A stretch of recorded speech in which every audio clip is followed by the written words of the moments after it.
Hello, നമ്മളിന്ന് ഇവിടെന്ന് പറഞ്ഞിട്ടുള്ള ഹോട്ടലിലേക്കാണ് പോകുന്നത്. ഈ ഒരു ഹോട്ടലിലേക്ക് നമ്മൾ കയറുമ്പോൾ തന്നെ ഭയങ്കര പീസ്ഫുൾ ആൻഡ് കാം ആയിട്ടുള്ളൊരു ഫീലാട്ടോ നമുക്ക് കിട്ടുക.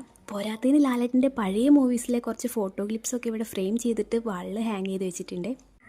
പിന്നെ ബാക്ക്ഗ്രൗണ്ടിൽ ലൈറ്റായിട്ട് പഴയ പാട്ടുകളൊക്കെ വെച്ചിട്ട് ഭയങ്കര നൊസ്റ്റാൾജി തരുന്നൊരു ഫീലാട്ടോ ഇവിടെ.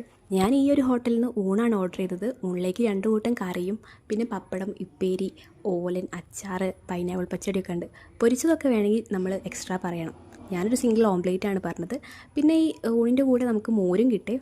ഫുഡൊക്കെ എനിക്ക് ഒത്തിരി ഇഷ്ടപ്പെട്ടു. ഞാൻ കുറേ നാളിന് ശേഷമാണ് ഭയങ്കര സമാധാനമായിട്ടിരുന്ന് ഫുഡൊക്കെ കഴിച്ചത്. നമ്മൾ ഈ നട്ടുച്ചയ്ക്കൊക്കെ വെയിലും കൊണ്ടൊക്കെ വരുമ്പം മൈൻഡൊക്കെ റിലാക്സ് ചെയ്യാൻ പറ്റിയൊരു അടിപൊളി പ്ലേസാണ് കേട്ടോ. അപ്പം ഇവിടെ നിന്ന് പറഞ്ഞിട്ടുള്ള ഹോട്ടലിൻ്റെ ലൊക്കേഷൻ വരുന്നത് പുഷ്പ ജംഗ്ഷൻ്റെ അവിടെയാണ്. അവിടെ ഇൻഡോ ഇലക്ട്രിക്കൽസ് എന്ന ഷോപ്പിൻ്റെ സൈഡിലൂടെയുള്ള റോഡിലൂടെ കുറച്ച് ഫ്രണ്ടിലോട്ട് വന്നിട്ടുണ്ടെങ്കിൽ നമുക്ക് ബോർഡ് കാണാൻ പറ്റും ഇവിടെ നിന്ന് പറഞ്ഞിട്ടുള്ള ഹോട്ടലിൻ്റെ. പോകാൻ പറ്റുന്നവരൊക്കെ മാക്സിമം പോവുക. പിന്നെ ഇതിൻ്റെ മുന്നേ ആരെങ്കിലും ഇവിടുന്ന് ഫുഡ് കഴിച്ചിട്ടുണ്ടെങ്കിൽ ജസ്റ്റ് ഒന്ന് കമൻറ്റ് ബോക്സിൽ നിങ്ങളുടെ എക്സ്പീരിയൻസ് ഒന്ന് ഷെയർ ചെയ്യുക.